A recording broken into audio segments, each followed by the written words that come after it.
নাহমাদুহু ওয়া নুসাল্লি আলা রাসূলিহিল কারীম, আম্মা বা'দ। আজ আমরা অহংকারের তিনটি প্রকার নিয়ে আলোচনা করতে চাচ্ছি।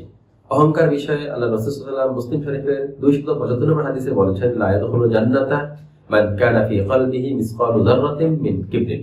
এর অর্থ হচ্ছে ওই ব্যক্তি জান্নাতে প্রবেশ করবে না যার অন্তরে সামান্য পরিমাণ অহংকার রয়েছে।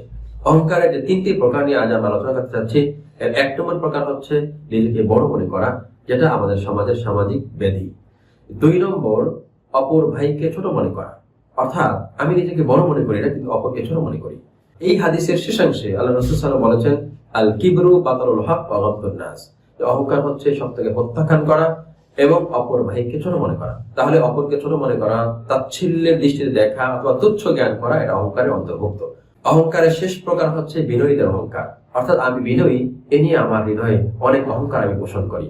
এমন আমার ধারণা এমন যে আমি বিনয়ী কিন্তু অমুক ভাই বিনয়ী নন, আমি বিনয়ী কিন্তু অমুক ভাই বিনয়ী নন। অর্থাৎ বিনয়ীরা নিজেদেরকে বিনয়ী ভেবে হৃদয়ে অহংকার পোষণ করে থাকেন।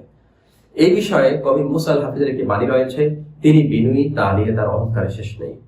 আমরা অহংকারের তিনটি প্রকারের কথা জানলাম।